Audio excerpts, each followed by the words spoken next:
యేసే పరిష్కారము అనుదిన Bible study కార్యక్రమం ప్రేక్షకులందరికీ యేసుక్రీస్తు వారి అత్యున్నతమైన నామమున వందనాలు.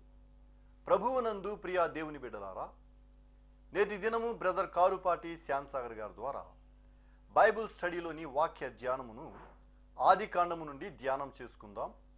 మీరందరూ బైబుల్తోనూ నోట్బుక్తోనూ సిద్ధపడి ఉంటే గడచిన ఆదివారము మేము మీకు అందించిన క్విజ్ నెంబర్ 309లోని ప్రశ్నలు, వాటి సమాధానాలు ముందుగా మేము మీకు తెలియజేస్తామండి. మీరు రాసిన సమాధానాలతో వాటిని సరిపోల్చుకోండి. క్విజ్ నెంబర్ 309 మొదటి ప్రశ్న.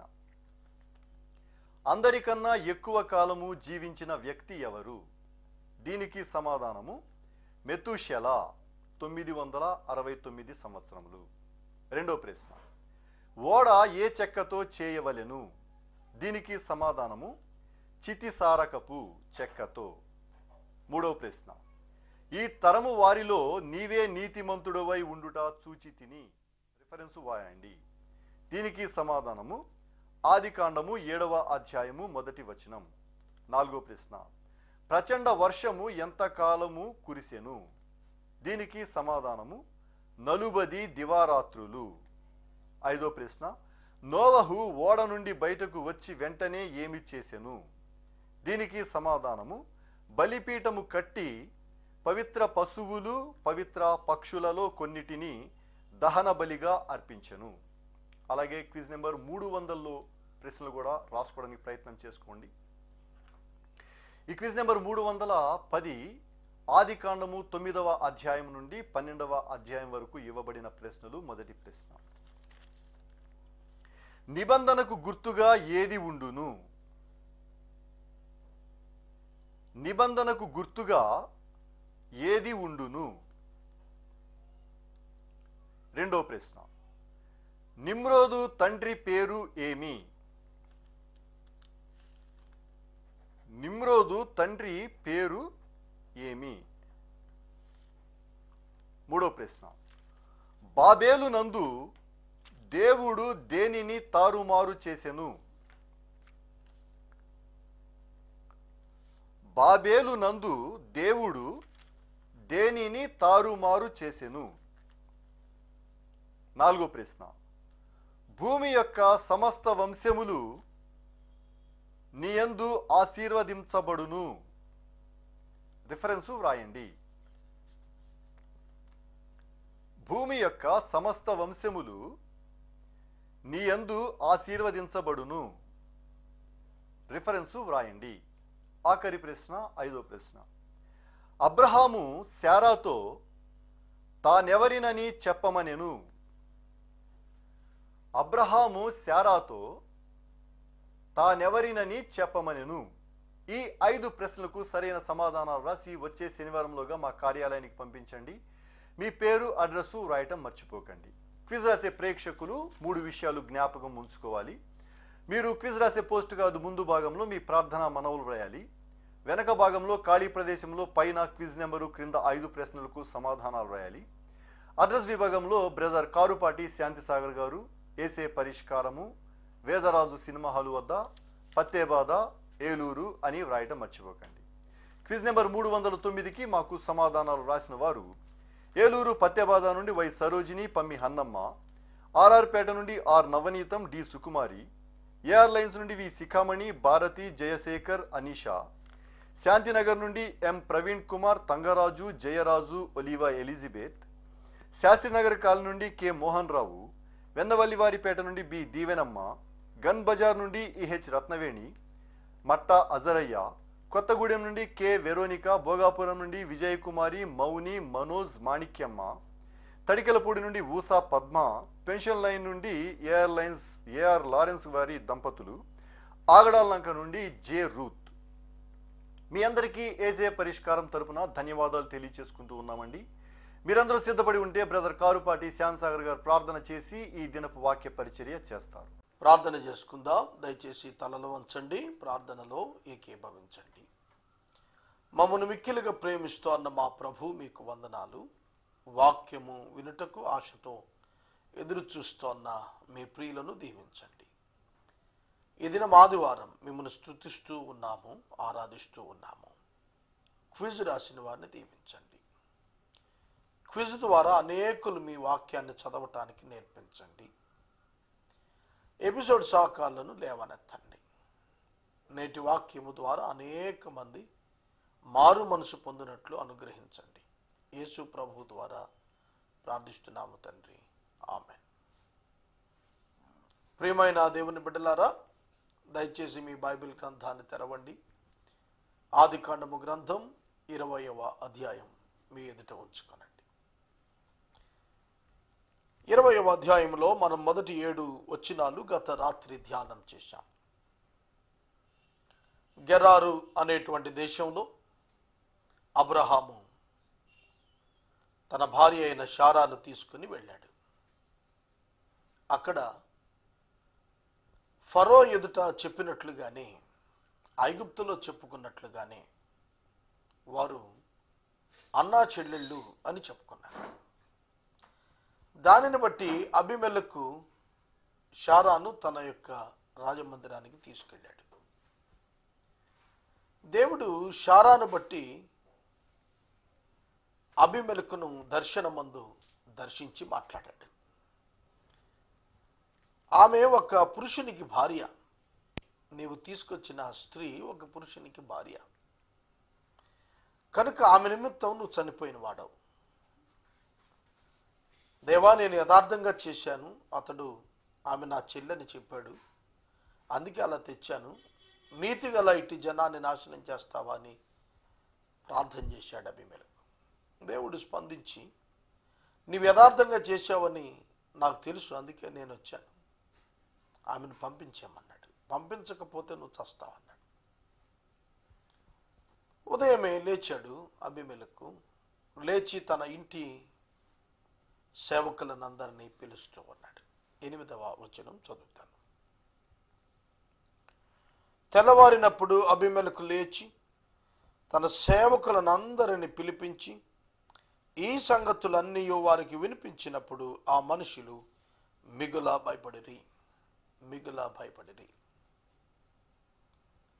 దేవుడు ప్రత్యక్షమయ్యాడు, మాట్లాడారు, ఇలా చెప్పారు అని ఎప్పుడైతే అబీమెలెకు నోటి వెంబడి సేవకులు విన్నారో వారు మిక్కిలి భయపడ్డారు. గెరారు రాజు అన్యుడు అబీమెలెకు. ఆ ప్రజలు అన్యులు, దేవుడు తెలియని వారు. కానీ దేవుడు కనపడ్డాడు, మాట్లాడారు అని అంటే వారు మిక్కిలి భయపడ్డారు. దేవుని మాట వారు తెలుసుకోగానే వణుకుతున్నారు. సోదరుడా, సోదరి, దేవుని మాట ఎంతకాలంగా దేవుని వాక్యాన్ని నువ్వు వింటున్నావు? ఎన్నడైనా నీ జీవితంలో, నా జీవితంలో భయం కలుగుతోందా? వాత వేసిన మనసాక్షి నేటి క్రైస్తవులను వేధిస్తోంది. అధిక శాతం ప్రజల్ని. వాత వేయబడిన మనసాక్షి ఏ విధమైన సెన్స్ లేకుండా ఉన్నట్లుగా, స్పిరిచువల్ ఇష్యూస్ పట్ల విశ్వాసులుగా చెప్పుకుంటున్న వారు చలనం లేని వారిగా, ఏమాత్రం గమనం లేని వారిగా జీవించటం మనం ఈ దినాల్లో గమనిస్తున్నాం. ఈ రాత్రి నేను మనవి చేస్తున్నాను, అన్యులైనప్పటికీ గెరారు ప్రజలు గడగడలాడారు దేవుని వాక్యాన్ని గురించి తెలుసుకున్నప్పుడు. క్రైస్తవుల కంటే ఇప్పుడు క్రైస్తవేతరులకే ఎక్కువ దేవుని పట్ల భయం కనిపిస్తుంది. సత్యవంతుడైన దేవుణ్ణి వారు ఎరుగకపోయినప్పటికీ కూడాను దేవుని గురించినటువంటి భయం, దేవుడెవరో తెలియకపోయినా దేవుని గురించిన భయం అన్యుల్లోనే ఎక్కువ కనిపిస్తోంది. దేవుడు ఎవరో తెలిసి కూడా దేవునికి భయపడకుండా ఉండటం క్రైస్తవుల్లో ఎక్కువ కనిపిస్తుంది.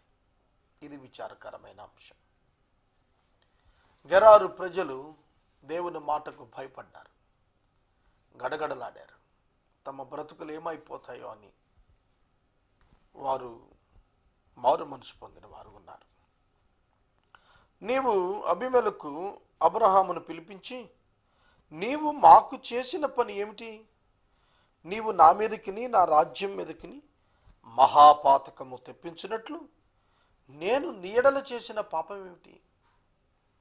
చూడండి అబీమెలెకు ఎలా మాట్లాడుతున్నాడు. ఎంత భయం కలిగితే ఆ ప్రశ్నలు వస్తాయి. మేము నీకు చేసినటువంటి పాతకం ఏమిటి? మహాపాతకం మా మీదకి రప్పించేవాడు కదా. God Fearing people. పరిస్థితులు ఒకదాని వెంబడి ఒకటి గ్రహింపుకు వచ్చేటట్లుగా కనబడుతున్నా కూడా ఇంకా మార్పు నందకపోతే ఏమిటి ప్రయోజనం? ఒక్కొక్క పరిస్థితి ద్వారా మనం ఎన్నో పాఠాలు నేర్చుకోవాలి.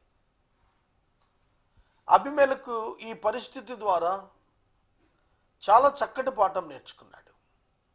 అందుకే అబ్రహామును పిలిపించి అడుగుతున్నాడు, నీవు మా అందరికీ చేసింది ఏమిటి? అబ్రహాము మాట్లాడినటువంటి ఆ ఒక్క అబద్ధం, భయంతో అతడు పలికిన అబద్ధం గెరారు ప్రజలనందరినీ కూడా ప్రమాదంలోకి నెట్టేసింది. చాలా పర్యాయాలు మనం ఇలా పరిశీలన చెయ్యం. ఒక్క అబద్ధం ఆ వ్యక్తికే కాదు, ఆ వ్యక్తి కుటుంబానికే కాదు, అతడు నివసిస్తున్న సమాజం అంతటి మీదకు కూడా దాని పర్యవసానం వచ్చే అవకాశం కనిపిస్తుంది. ప్రియమైన దేవుని బిడ్డలారా, మేము నీ పట్ల చేసిన మహాపాతకం ఏమిటి? ఎందుకు నువ్వు ఈ విధంగా మాట్లాడావు?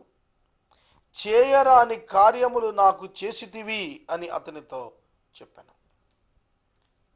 చేయరాని కార్యములు నాకు చేశావు అంటున్నాడు. పర్సనలైజ్ చేసుకుంటున్నాడు అబీమెలెకు. తాను ఎంత ఉత్తమమైన రాజో ఇక్కడ గమనించండి. తన ప్రజల క్షేమార్థం అతడు ఎంత తల్లడిల్లిపోతున్నాడో ఇక్కడ మనకు అర్థమవుతుంది. ప్రజల కొరకు తాను ఎంతగా ఆలోచిస్తున్నాడో ఇక్కడ మనకు కనిపిస్తుంది. చేయరాని కార్యం నువ్వు చేశావు. భార్యను చెల్లిగా పరిచయం చేశావు. ఆమె తన జీవితాన్ని నష్టపోయేటట్లుగా ఒక బాధ్యత గల భర్తగా నువ్వు ప్రవర్తించకుండా ఉన్నావు. నీ జీవితం ఎందుకు ఇట్లా అయింది అని మాట్లాడుతున్నాడు. అటువంటి శక్తిగల దేవుణ్ణి కలిగి ఉండి నువ్వు చేసిన కార్యం ఏమిటి? నీచమైన కార్యం కదా. అవును, ఈనాడు మనం ఉన్నతమైన దేవుని కలిగి ఉన్నామని చెప్పుకుంటూ పలు సందర్భాల్లో ఆ దేవునికి తగినట్టుగా జీవించలేకపోతున్నాం. శక్తిమంతుణ్ణి, సమర్థుణ్ణి, ఆదుకునే దేవుణ్ణి పెట్టుకొని పిరికి పందల్లా బ్రతుకుతున్నాం. క్రైస్తవులు, ఈనాడు విశ్వాసులు ధైర్యముగా జీవించడం నేర్చుకోవాలి. పరిస్థితులను బట్టి బెదిరి అబద్ధాన్ని ఆశ్రయించి రాజీ పడటం, దాని ద్వారా అనేక నష్టాలు ఇతరులకు వస్తాయి అనేది మనం ఎప్పుడు గ్రహిస్తాం. క్రైస్తవుడు మేల్కొనాల్సినదిగా మనం చేస్తున్నాను. అబీమెలెకు అబ్రహామును పిలిచి అడుగుగా, మరియు అబీమెలెకు అంటున్నాడు, నీవేమి చూచి ఈ కార్యం చేశావు అని అబ్రహామును అడుగగా, అబ్రహాము ప్రవక్త అని దేవుడే ఇంట్రడ్యూస్ చేశాడు. నీకోసం ప్రార్థన చేస్తాడు అని కూడా చెప్పాడు దేవుడే. మరి అటువంటి ప్రార్థనాపరుడు, నీతిమంతుడైనటువంటి వాడు ఈ విధంగా చెప్పాడు అంటే there must be a great reason. అతని యొక్క ఇంటెలిజెన్స్ చూడండి. అబీమెలెకు ఎందుకు నువ్వు ఈ విధంగా చెప్పావు, ఏం జరిగింది అసలు అని అడుగుతుంటే అబ్రహాము గారు మాట్లాడుతున్నాడు, ఈ స్థలమందు దేవుని భయము ఏమాత్రమునూ లేదు గనుక నా భార్య నిమిత్తం నన్ను చంపుదురనుకొని ఇలా చేశాను అంటున్నాడు. నా భార్య నిమిత్తం నన్ను చంపేస్తారని. కారణం దేవుని భయము లేనటువంటి జనులు. చూడండి, దేవుని పిల్లలకు దేవుని భయము లేని వారికి ఉన్న వ్యత్యాసం ఏమిటంటే, దేవుని భయము లేని వారు ఏ కార్యం చేయటానికైనా వెనకాడరు. అది ప్రాణానికి నష్టమైన, ఇతరుల ఆస్తులకు నష్టమైన, ఇతరుల ఆరోగ్యానికి నష్టమైన, మరి ఏదైనప్పటికీ కూడాను ఆలోచన చేయకుండా చేస్తారు దేవుని భయం లేనివారు. దేవుని భయం ఉన్నటువంటి ప్రజలు ఇతరులకు నష్టం వచ్చేటట్లుగా ప్రవర్తించరు. అబ్రహాము అందును బట్టే అబీమెలెకు అతని తరము జనాలకి చెబుతున్నాడు, మీ యొద్ద దేవుని భయం లేదు, అందుకే నేను ఈ విధంగా చేశాను అని. 12వ వచనంలో అబ్రహాము ఒక నూతన విషయాన్ని, వారికి తెలియని విషయాన్ని తెలియజేస్తున్నాడు. అంతేకాదు ఆమె నా చెల్లెలు అను మాటను నిజమే. ఆమె నా తండ్రి కుమార్తె కానీ తల్లి కుమార్తె కాదు. ఆమె నాకు భార్య అయింది. దేవుడు నన్ను నా తండ్రి ఇల్లు విడిచి దేశాంతరం పోవునట్లు చేసినప్పుడు నేను ఆమెను చూచి, మనము పోవు ప్రతి స్థలమున ఇతడు నా సహోదరుడిని నన్ను గూర్చి చెప్పుము, నీవు నాకు చేయవలసిన ఉపకారం ఇదియే అని చెప్పి తిని అనెను. శారా అబ్రహాము గారికి తండ్రి వైపు బంధువురాలు, తల్లి వైపు కాదు. అందుకనే ఆమెను సోదరి వరుసగానే ఎక్స్ప్లెయిన్ చేస్తున్నాడు. ఒక విధానంలో భార్యగా ఆవిడ ఉన్నప్పటికీ ఒక వరుసలో ఆమె చెల్లిగానే ఉంది. ఇది తాను ఊరు అనే పట్టణంలో నుంచి ప్రయాణం ప్రారంభించే ముందే ఆమెతో అతడు ఒక అగ్రిమెంట్గా చేసుకున్నాడని చెప్పుకుంటున్నాడు. అయినా అది చల్లదు. అబ్రహాము గారు, శారా గారు ఒకరికొకరు అబద్ధం చేసుకోవటానికి ప్రమాణం చేసుకుని తర్వాత ప్రజల జీవితాలతో ఆడుకోవటానికి వీల్లేదు. అగ్రిమెంట్, ఏ అగ్రిమెంట్ అయినా అబద్ధంతో కూడినది, నిలిచేది కాదు. దానిని కంటిన్యూ చేయాల్సిన అవసరం లేదు. అబ్రహాము తనను సమర్థించుకుని ఉండవచ్చును కానీ అది సత్యం కాదు. ఆమె నా చెల్లి అని చెప్పిన మాట వరుస ప్రకారం సత్యమే, కానీ వాస్తవానికి అసత్యం. వరుస ప్రకారం సత్యం కావచ్చు కానీ ఆమె నాకు భార్య అయ్యింది అంటున్నాడు. భార్యను చెల్లి అని పరిచయం చేయటానికి వీల్లేదు కదా. ఇస్సాకు కూడా అలాగే చేశాడు. అబ్రహాము, ఇస్సాకులు ఇరువురు కూడా తమకు కలిగిన భయాన్ని బట్టి వారు ఆ విధంగా ప్రవర్తించారు. కానీ దేవుడు వారి బలహీనతలను ఎరిగి క్షమించాడు, వారిని రక్షించాడు. అబీమెలెకు ఎప్పుడైతే అబ్రహాము నుండి ఈ మాటలు తెలుసుకున్నాడో అతను ఎలా రెస్పాండ్ అవుతున్నాడు? మాకు దేవుని భయం లేదు అని నువ్వు అనుకుంటున్నావు అని చెప్పావు. అయితే మాకు దేవుని భయం లేకపోవటం ఏమిటి? ఉండబట్టే కదా నిన్ను విడిచిపెడుతున్నావు. అంతేకాదు, ఇంకా ఎక్కువ బహుమానాలు ఇస్తానని బహుమానాలు ఇస్తున్నాడు.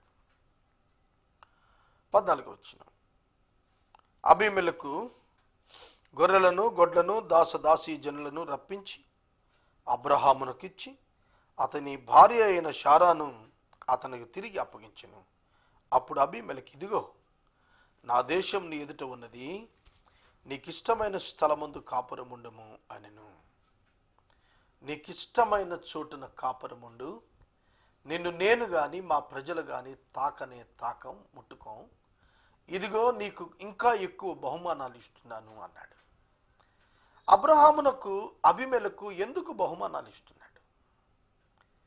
Because the testimony given by God, దేవుని చేత ఇవ్వబడిన సాక్ష్యానికి అబీమెలెకు విలువనిచ్చాడు. దేవుడే చెప్పాడు, అబ్రహాము నీ కొరకు ప్రార్థిస్తాడు అని. అందుకే అబ్రహాము ఆ స్థలం విడిచి వెళ్ళకూడదని తాను అంటున్నాడు. అబీమెలెకు అంటున్నాడు, అన్యుడైనప్పటికీ, అయ్యా నా దేశం నీ ఎదుటుంది, నీకు ఇష్టం వచ్చిన స్థలంలో నువ్వు నివాసం ఉండు, నువ్వు వెళ్ళిపోవద్దు, నీ భార్యను నీకు ఇచ్చేస్తున్నాను. అంతేకాదు చాలా ఆస్తిని కూడా నీకు ఇస్తున్నాను, నీవు ఈ దేశంలోనే ఉండు, నీకు కనబడిన స్థలం, నీకు ఇష్టమైన స్థలంలో ఉండు. దాని అర్థం మా కొరకు ప్రార్థన చేయి అనే. చూడండి, అన్యులలో కూడా దేవుని మాటకు రెస్పాండ్ అయి నీతిగా ఉండటానికి ప్రయత్నం చేసినటువంటి ఇట్లాంటి వ్యక్తులు బైబిల్ చరిత్రలో కనిపిస్తున్నారు. అబ్రహామును, శారాను అబీమెలెకు ఉద్దేశించి మాట్లాడుతున్న మాటలు 16వ వచనం. మరియు అతడు శారాతో, ఇదిగో నీ అన్నకు నేను 1000 రూపాయలు ఇచ్చాను, ఇది నీ యొద్ద ఉన్న వారందరి దృష్టికి ప్రాయశ్చిత్తంగా ఉండటకై ఇది నీ పక్షంగా ఇచ్చి ఉన్నాను. ఈ విషయం అంతటిలో నీకు నాకు న్యాయము తీరిపోయినది అనెను. చూడండి, శారా నిమిత్తము 1000 రూపాయలు ఇచ్చాడట అన్నగారు గనక. అన్నగా ఉన్నాడు అని చెప్పుకోబట్టి 1000 రూపాయలు ఇచ్చాడు. ఆ 1000 రూపాయలు మళ్ళీ వెనక్కి ఇవ్వాల్సిన పని లేదు.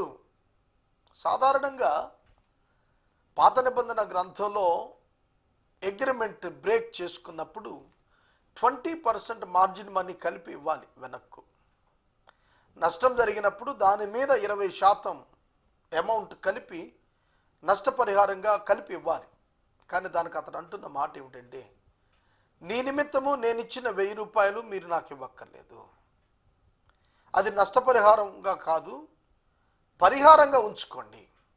నేను చేసిన తప్పిదానికి దాన్ని నేను పరిహారంగా విడిచిపెట్టేస్తున్నా, ప్రాయశ్చిత్తంగా ఉండేట్టుగా ఒప్పుకుంటున్నాను. కనుక నాకు ఆ డబ్బు తిరిగి అవసరం లేదు, నీకు నాకు ఈ విషయంలో న్యాయం తీరిపోయింది, ఆ డబ్బు తీసుకోను, నువ్వు కూడా వెళ్ళు అని అప్పగించేస్తున్నాడు. దేవుని పట్ల అబీమెలెకు భయభక్తులు కనబరుస్తున్నాడు. అబ్రహాము దేవుని ప్రార్థింపగా దేవుడు అబీమెలెకును అతని భార్యను అతని దాసీలను బాగు చేసెను, వారు పిల్లలు కనిరి. దీని గురించి కొన్ని ఆర్గ్యుమెంట్స్ ఉన్నాయి. ఎట్లా అంటే, గర్భిణీ స్త్రీలు ఆ యొక్క డెలివరీ బెడ్ మీద ఉన్నప్పుడు వారికి పెయిన్స్ వస్తున్నాయి కానీ బిడ్డలు కలగటం లేదని, దాన్ని బట్టి గగ్గోలైపోయింది ఆ దేశం అంతటా అని. ఇంకొక రకంగా ఇంకొక ఆర్గ్యుమెంట్ ఏమిటంటే, ఎన్ని మాసాలు గడుస్తున్నా పెయిన్స్ రావటం లేదు అనేది ఇంకొకటి. వాస్తవంగా ఇక్కడ చూస్తున్నప్పుడు దేశం అనారోగ్యంతో మొత్తపడినట్టుగా అబీమెలెకునకు కూడా స్వస్థత వచ్చింది అని రాయటాన్ని బట్టి మనకు అర్థమవుతుంది. ఆ దేశంలో పురుషులు, స్త్రీలు, గర్భిణులు, చిన్నలు, పెద్దలు అందరూ కూడా శారా అక్కడున్నంత కాలము కూడా వారు బాధించబడ్డారు. ఎంత గొప్ప దేవుడండి! తన ప్రజలను కీడు చేయటానికి ఎవరైనా ముందుకొస్తే వారి సంగతి చూచే దేవుడున్నాడు. బైబిల్ అంతా కూడా అదే కదా. హాగరు చెప్పింది కదా, చూస్తున్న దేవుడు అయ్యాను అంది. నన్ను చూచిన వాడా, నేను నిన్ను చూశాను, నువ్వు చూస్తున్న దేవుడు, నీ వింటున్న దేవుడు అంది. లేయా కూడా అదే అంది ఆదికాండం 29వ అధ్యాయంలో. నువ్వు చూస్తున్న దేవుడవు, నువ్వు వింటున్న దేవుడవు. అవునండి, ఈ రాత్రి నేను మనవి చేస్తున్నాను. అబ్రహాము ప్రార్థన చేయగా, అబ్రహాము దేవుని యొక్క ప్రవక్తగా చెప్పబడ్డాడు. అబ్రహాము విశ్వాసులకు తండ్రిగా చెప్పబడ్డాడు. అబ్రహాము ఒక ఉన్నతమైన ప్రార్థన యోధునిగా చెప్పబడుతున్నాడు. స్వస్థత కొరకు అబ్రహాము చేసిన ప్రార్థన దేవుడు ఆలకించి అబీమెలెకును అతని భార్యలను ఆ దేశపు స్త్రీలను అందరినీ స్వస్థపరిచాడు. ఆ స్వస్థత వారికి శీఘ్రమే లభించింది. ఆ గర్భిణీలు పిల్లలను కన్నారు.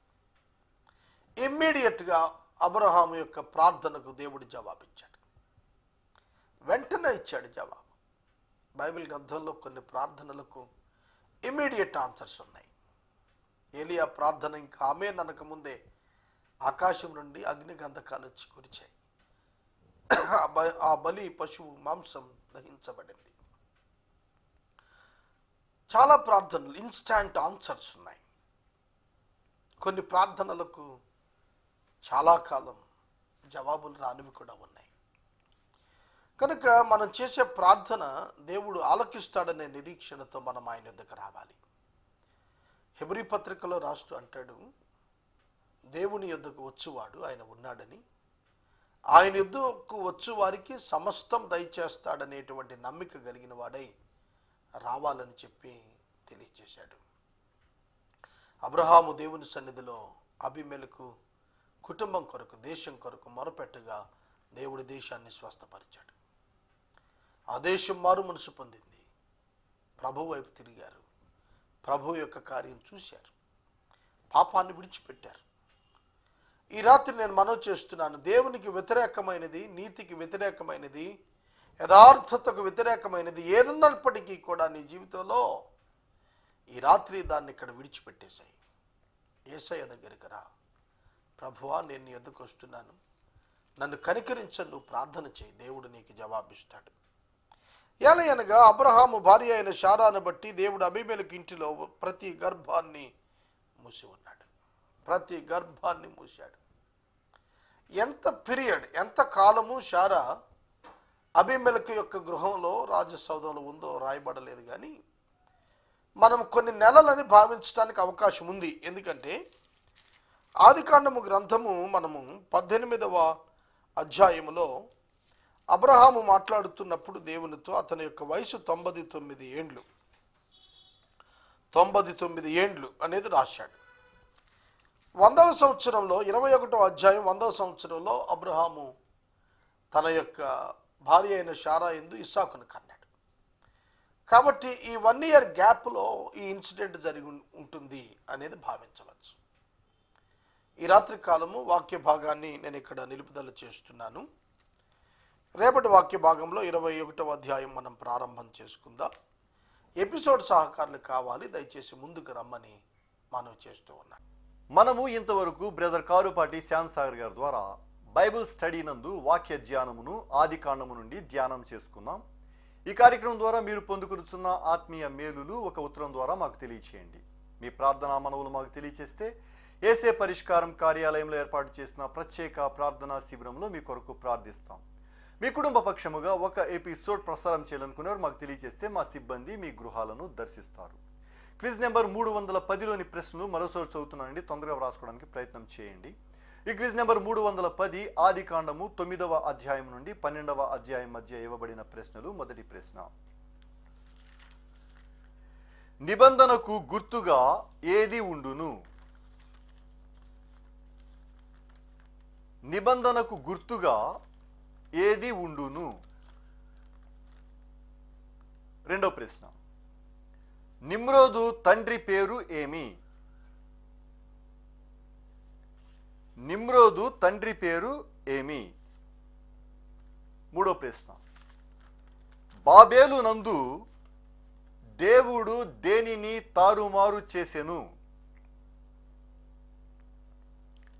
బాబేలు నందు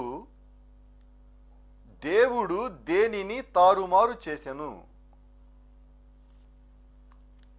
నాలుగో ప్రశ్న, భూమి యొక్క సమస్త వంశములు నీయందు ఆశీర్వదించబడును.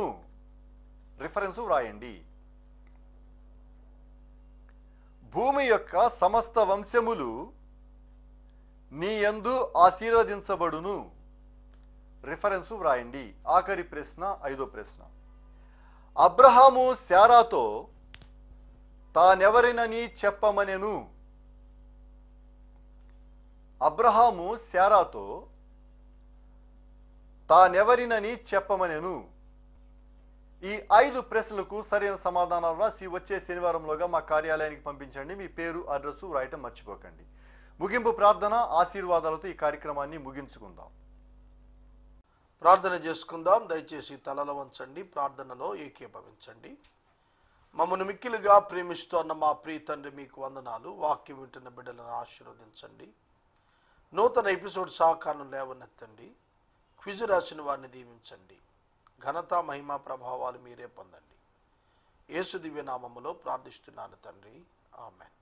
మన తండ్రి అయిన దేవుని ప్రేమ, కుమారుడైన యేసయ్య కృప, పరిశుద్ధాత్మ దేవుని యొక్క అన్యోన్య సహవాసం సదాకాలం మనందరికీ తోడై ఉండును గాక. ఆమెన్.